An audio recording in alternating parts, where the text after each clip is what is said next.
নমস্কার, সবাই ভালো আছেন তো? শ্রীকথার একটি নতুন ব্লগে আপনাদের সকলকে স্বাগত। আজ হচ্ছে রবিবার, ঘড়িতে বাজছে এখন 11টা।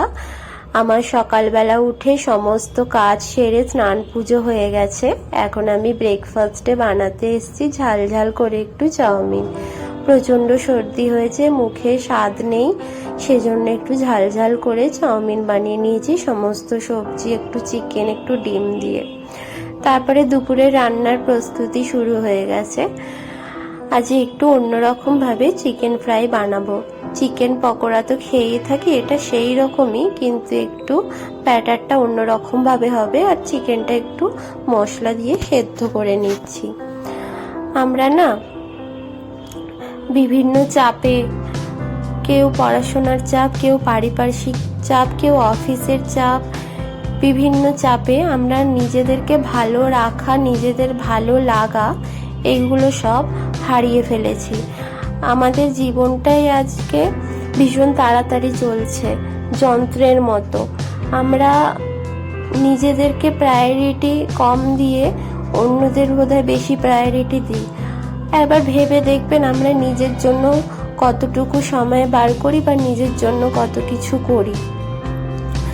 ভালো কিছু করতে গেলে নিজেকে নিয়ে তো ভাবতে হবে, নিজেকে ভালো রাখতে হবে। শরীর খারাপ থাকলেও সেটা আমরা মেডিসিন খেয়ে ঠিক হয়ে যায়, কিন্তু আমাদের মন যদি খারাপ থাকে তার তো কোনো মেডিসিন নেই। মন ভালো রাখতে গেলে আমাদেরকে নিজেকেই সেটা খুঁজে বার করতে হবে যে কি করে আমাদের মন ভালো থাকবে। তো আমি যেরকম রান্না করতে ভালোবাসি, তো আমি একটু স্পেশাল কোনো রান্না করে সকলকে খাওয়াতে ভালোবাসি। যখন সবাই বলে খুব ভালো হয়েছে, তখন মনটা খুব ভালো হয়ে যায়, তখন এনার্জি বাড়ে। যেমনি একটা কোনো ভালো কাজ করলে সকলে যখন বলে বা খুব ভালো হয়েছে, তখনও মনে হয় হ্যাঁ ওই কাজটা তাহলে আমি আরও ভালো করার চেষ্টা করব। সেরকমই মনটা কিভাবে ভালো থাকবে।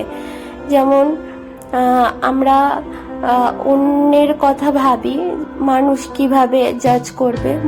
যেসব মানুষের কাজ হচ্ছে জাজ করা, আপনি যেই কাজই করবেন তারা সেই কাজ নিয়েই সমালোচনা করবে। সুতরাং তাকে নিয়ে তো আমার ভাবার দরকার নেই, বরং আমি নিজে কিভাবে ভালো থাকবো, আমার পরিবারকে কিভাবে খুশিতে রাখবো, আমি নিজের লক্ষ্যে কি করে পৌঁছবো, সেগুলো আমাকেই ভাবতে হবে।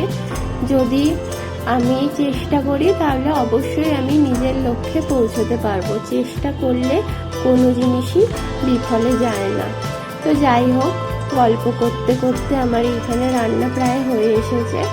আজকে আমি রান্না করেছি দুপুরে ভাত, চিকেন ফ্রাই, চাল কুমড়ো শাকের চচ্চড়ি আর চিকেন কষা।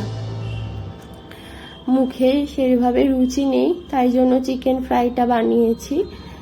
চিকেন ফ্রাইটা খেতে ভীষণ ভালো হয়েছে, সাথে চাল কুমড়ো শাকের চচ্চড়িটাও। চলুন আমি বরং খেতে থাকি।